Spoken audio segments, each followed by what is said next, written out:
Hi everyone, this is a really quick video to get you into your Lumen Ohm course. Lumen Ohm is just an online tool that we're going to use to submit some homework weekly. So the first thing you need to do is under your Google search, type in Lumen Ohm, okay? And you can do new student sign up. I usually do enroll in a course first. The course ID I've given you, it's on your syllabus. And the enrollment key is Math 0970 Fall with spaces 2020. So when you hit enroll, you'll just make sure that my name comes up. Now, when you hit enroll, if you don't have a Lumen Ohm account, it is free. You don't have to pay for anything. You want to go ahead and sign up. So just make sure you write down your password, because I will not have access to that, and make sure you use your CCC address for your email, and then you can declick that if you, I recommend putting that in there because you and I can exchange emails through this account, and that you agree to the terms and use. It's free, so you really don't have any concerns about that.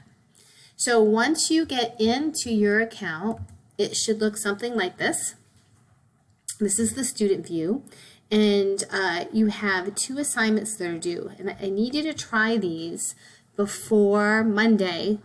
It'd be great if you could at least try the tutorial before Friday so we can work out any kinks if you had any kinks. So when I click on it, it says this is an introductory assignment, and it's just letting you kind of play with a little bit of the questions. So I give you an unlimited number of attempts for each question, so if you get it wrong, it's not a big deal. You can go back and try. You can work through the questions with this drop box if you want. I tend to just use these little arrows. So let's work through 1 or 2 to understand how to go back in and resubmit your answers. So the correct result, we'll get that one correct, is 11. Select all the right answers. We'll get that one correct. All right, and then when we come down here, the drop-down box is going to let you choose A, B, C, or D here. So let's get one of them wrong. So cow says moo, cat says meow, and we'll say the dog says ba. All right, so when we submit the question, if it's in green with the little check box, that means you got it correct. If it's not in green, you missed something, okay?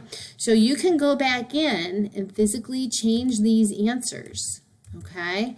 So watch, we'll go back in and change it to A, submit the question, and then you'll see down at the bottom, now it's all green, all right? So you can try these an infinite number of times if you need to. And to go to the next question, you can just hit your arrow over, and there's only 6 of these questions. All right, so give at least this homework assignment a try. It should take you just a few minutes. The trickier question maybe is entering the fractions in, but it's just practice. So just note, like when you hit this, you'll get this drop box that will help you enter in fractions or infinity symbols. So you can give that one a try. This one's probably the hardest question, and I'll work through it in class if people are struggling with it. But at least give this a try, get your account set up before Friday, and then we can answer any questions you might have on it.